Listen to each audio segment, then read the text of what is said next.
নমস্কাৰ আজি HTML audio আৰু ভিডিও টেগৰ বিষয়ে আলোচনা কৰিবলৈ ওলাইছো ক্লাছ 10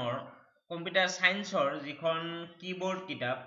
সেই কিবোৰ্ডখনৰ 4 নম্বৰ চেপ্টাৰত এই অডিও আৰু ভিডিও টেগৰ বিষয়ে আলোচনা কৰা হৈছে এই যিটো ওয়েব পেজ আপোনালোকে বৰ্তমান দেখা পাই আছে এই ওয়েব পেজটোত মই অডিও আৰু ভিডিও এই টেগ দুটা ইউজ কৰিছো আৰু ইউজ কৰাৰ পিছত কেনেকুৱা হৈছে আপোনালোকে নিশ্চয় গম পাইছে চাওক এইটো প্লে বুটামত ইয়াত ক্লিক কৰি দিলে এইটো গানটো বাজি গৈছে আৰু গানটো আমি কাটি দিব পাৰো চাওক এইবোৰ সুবিধা আছে এইটো সাউন্ড মিউট কৰি দিব পাৰি বা সাউন্ডটো কমোৱা বাঢ়োৱা কৰি দিব পাৰি এনেকৈ আমি অডিও ফাইল এটা ইয়াত ওয়েব পেজত দি দিব পাৰো তাৰ উপৰিও পুশ কৰি দিব পাৰি এইটো এটা মৌচম গগৈৰ খুব ভাল বিহু গান তো মই অকমান বজাই দিছো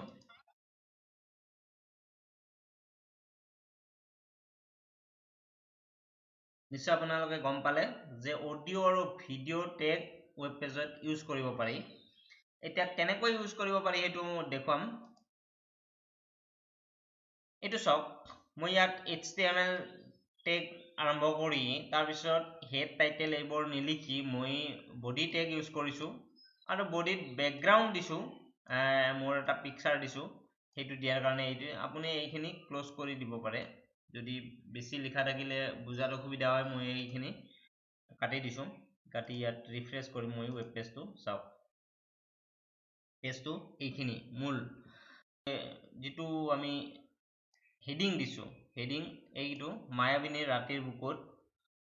বাই জুবিন গাৰ্গ এনেকৈ লিখিছো এইটো H1 ইউজ কৰিছো H1 হেডিং তো ইয়াত আমাৰ দেখুৱাইছে এইটো ওপৰত যিটো লাইন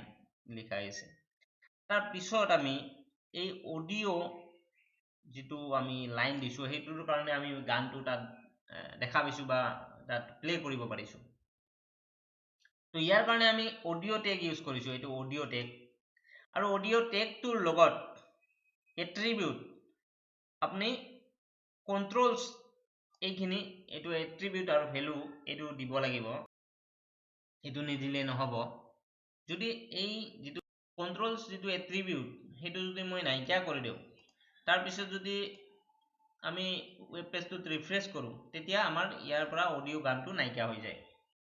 তো নিশ্চয় গম পালে যে এইটো খুব দৰকাৰী এট্ৰিবিউট এইটো লাগিবই আপুনি অডিও দিলে অডিওৰ লগত এই কন্ট্ৰলছ এট্ৰিবিউট খুবেই প্ৰয়োজনীয় এইটো লাগিব এইটো নিদিলে নহব তাৰ পিছত আমি src এট্ৰিবিউট ব্যৱহাৰ কৰিব লাগিব src এট্ৰিবিউট লিখি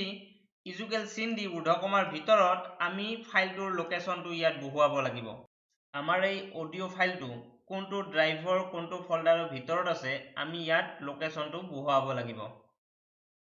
তো এইটো চাওক সি ড্ৰাইভৰ ভিতৰত ইউজাৰ বুলি এটা ফল্ডাৰ আছে ইউজাৰ ফল্ডাৰৰ ভিতৰত আকৌ এটা ইউজাৰ বুলি ফল্ডাৰ আছে সেই ইউজাৰ ফল্ডাৰটোৰ ভিতৰত আৰু ডাউনলোড বুলি এটা ফল্ডাৰ আছে ডাউনলোড ফল্ডাৰটোৰ ভিতৰত মায়াবিনী বুলি এটা mp3 ফাইল আছে সেইটো দি দিছো আৰু সেই কাৰণে আমি ওয়েব পেজটোত এই মায়াবিনী গানটো এনেকৈ ইয়াত আহি যোৱা দেখা পাইছো এটো আমি প্লে কৰি দিব পাৰো নিশ্চয় এইখিনি বুজি পালে এইবাৰ মই অডিও টেগটো যিটো অডিও টেগ আমি আৰম্ভ কৰিছিলো এটো শেষ কৰিব লাগিব তাৰ পিছতে আমি বেলেগ কিবা দিব পাৰিম আৰু আমি ব্ৰেক কেইটামান দি দিছো অলপ যাতে গ্যাপ হয় তাৰ পিছত আমি H1 আৰু আৰম্ভ কৰিছো হেডিং হা বৰকি বাইছানে বাই মৌচম গগৈ এটো H1 টো আকৌ আমি ইয়াত শেষ কৰিছো হেডিংটো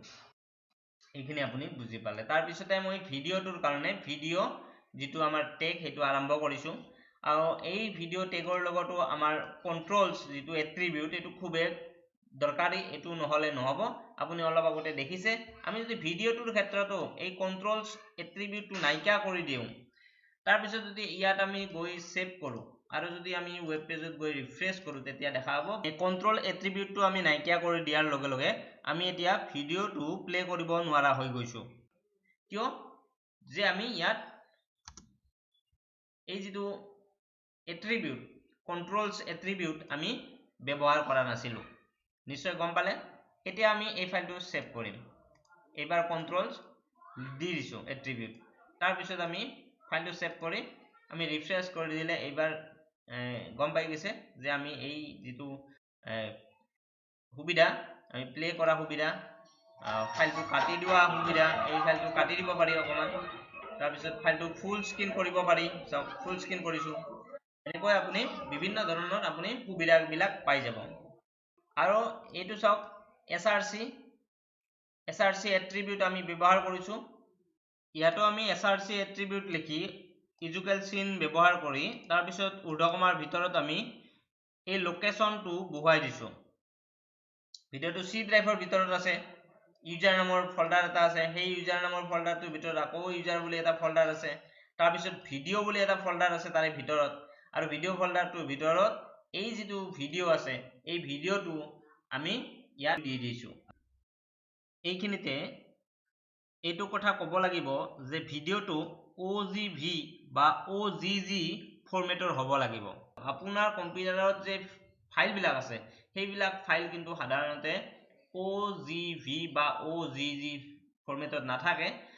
সেইবিলাক ফাইল আপুনি OGV লৈ বা OGG ফৰমেটলৈ কনভাৰ্ট কৰিয়ে আপুনি এনেকৈ প্লে কৰিব পাৰিব